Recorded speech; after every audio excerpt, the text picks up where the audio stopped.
तक विवेक नहीं प्रकट होगा। जिस प्रकार से दूध में घी है, दूध को जमाया जाएगा, दही बनाया जाएगा, फिर उसको मंथन किया जाएगा, फिर मक्खन निकलेगा, फिर तपाया जाएगा, फिर घी निकलेगा। मुक्ति का जो भेद है, मुक्ति का जो ज्ञान है, क्योंकि सार शब्द जाने बिना कभी किसी की मुक्ति नहीं हो सकती। 5 तत्व 3 गुण की इनको हटा दो और फिर उसके बाद क्या बचता है उस पर विचार करो, वही प्योर तेरा रूप बचेगा।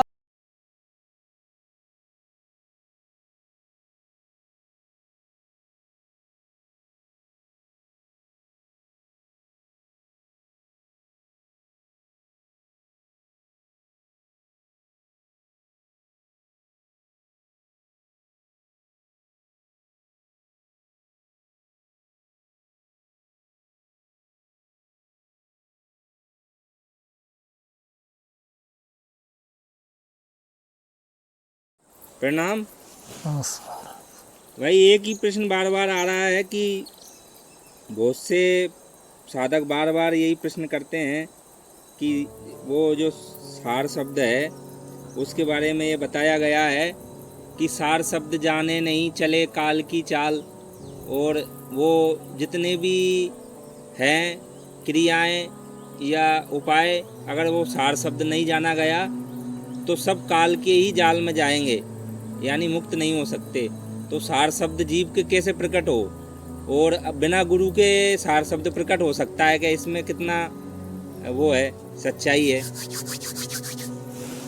सत्य नाम साहेब बंदगी सत्य कबीर साहेब के पावन कमलों को। गुरु मेरे सभी बड़े अपनी अपनी ठोर, शब्द विवेकी पार की 100 माते की मोर।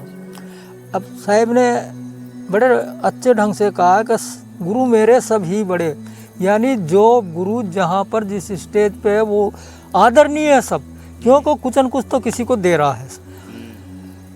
लेकिन शब्द विवेक की पार की, जो उसका शब्द विवेक जिसका जागृत हो जाए और उस शब्द के विषय में जिसकी चर्चा लोग बहुत सार शब्द की चर्चा कर रहे हैं, जब तक विवेक नहीं प्रकट होगा।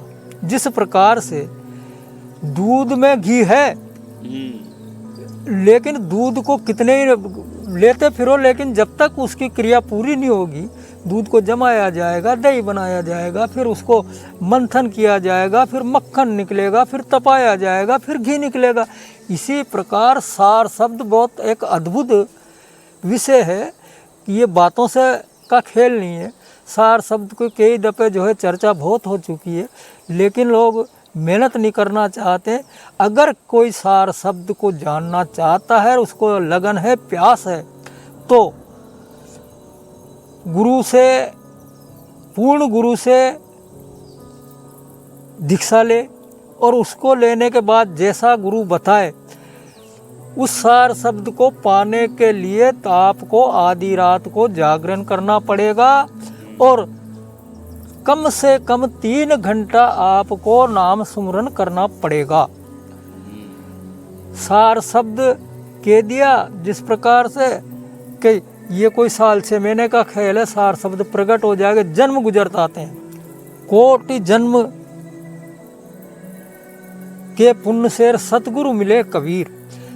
जितने कितने ही जन्मों के जिसने अच्छे सदकर्म किए हैं, उसे सतगुरु का सानिध्य मिले। और सतगुरु का सानिध्य, सत कबीर का मतलब है सच्चा गुरु, सत्य को जानने परखाने वाला गुरु।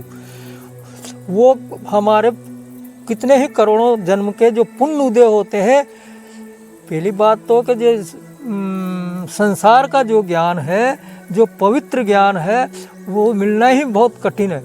और जो मुक्ति का जो भेद है, मुक्ति का जो ज्ञान है, क्योंकि सार शब्द जाने बिना कभी किसी की मुक्ति नहीं हो सकती। अब जब वो सार शब्द को जानेगा, गुरु उसे मिलेगा, गुरु भेद बताएगा, और गुरु के कहे अनुसार वो अभ्यास करेगा। अजपा जाप हो सहज धुन, पर की गुरुगम डारिये। यानी अजपा जाप जो सहज धुन, सहज प्रवृत्ति से, सहज स्वभाव से जो अजपा जाप जो होता है, वो जब प्रकट होगा मन पवन थिर कर शब्द निरके। मन पवन इनको ये थिर हो और शब्द निरके। एक शब्द की धुनी होती है, उसको निरके हो। कर्म मन मत मारिए, यानी कर्म जो हमारे कितने जो कर्म है, जन्म जन्मांतर के कर्म है, जब तक ये नष्ट नहीं होंगे तब तक वो न तो सार शब्द प्रकट होगा न विवेक प्रकट होगा। खाली थोती बातें हैं। होत धुनि रसना बिना, अब वो धुन कोई आवाज नहीं, लेकिन स्वतः ऑटोमेटिक वो धुन होती है। कर माल बिन निर्वार्य, न माला की जरूरत है, कुछ नहीं है।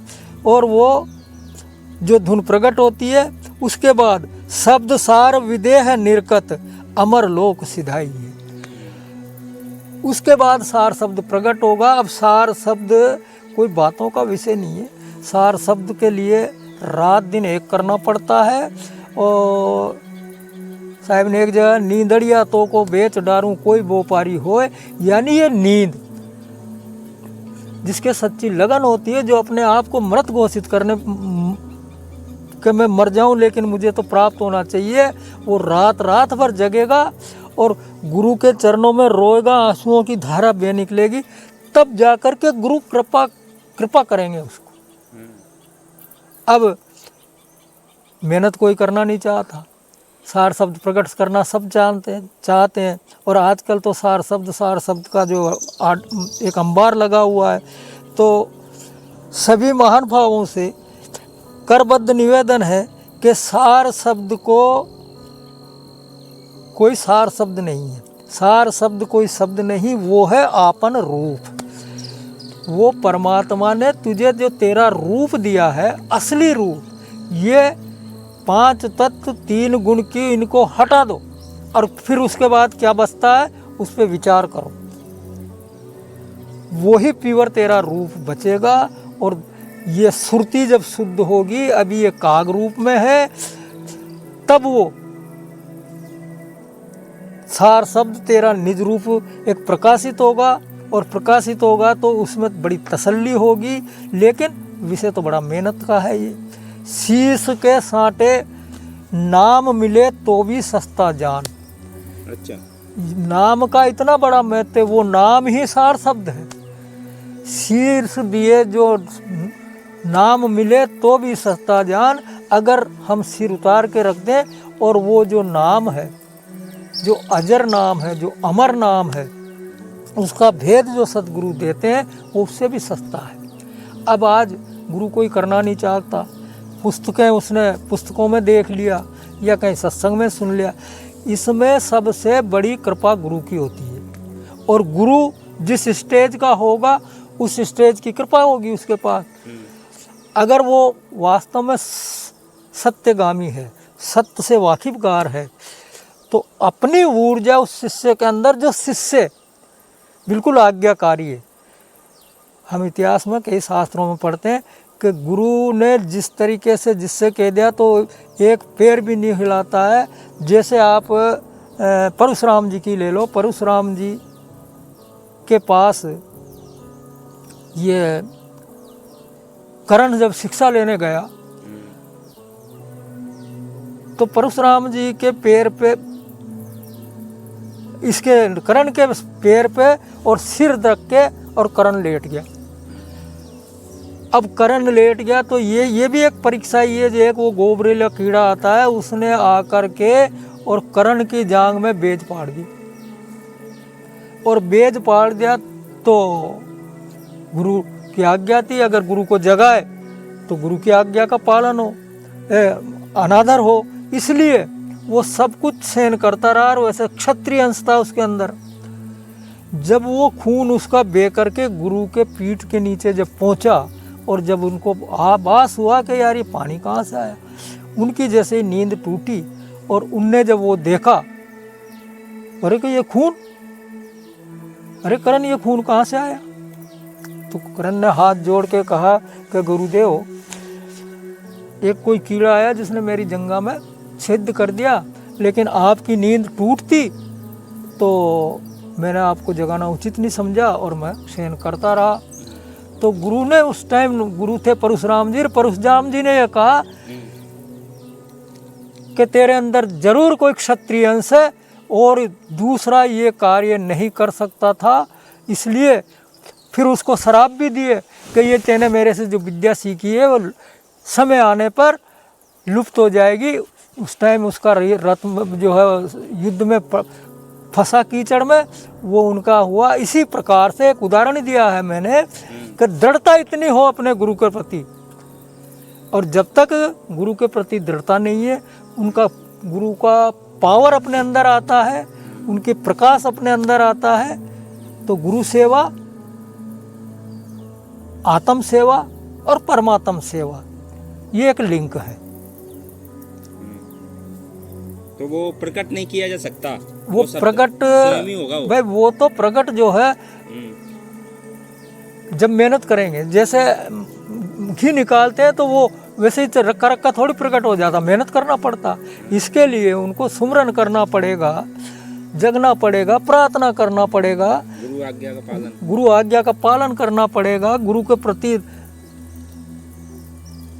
यानी उनके गुरु की सूरत, जो ऐसा गुरु है उनकी तत्पर 24 घंटा उनकी सूरत हृदय में बसी रहना चाहिए, तब गुरु की कृपा होती है। और गुरु कृपा करने के बाद ये सार शब्द प्रकट होता है। सार शब्द कोई ये छोटी मोटी वस्तु नहीं है। जिस सार शब्द से खंड ब्रह्मांड की रचना हुई, 3 लोक 14 भवन 7 दीप, अखंड रचनाएं, कितने ही ब्रह्मांड हैं, उस सचखंड जहाँ सत्य पुरुष विराजमान है, उसकी भी रचना जिस सत्य नाम से, सार नाम से प्रकट हुई है।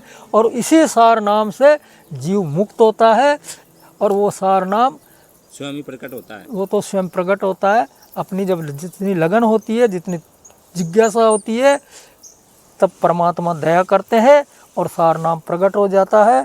साहेब बंदगी सत्य।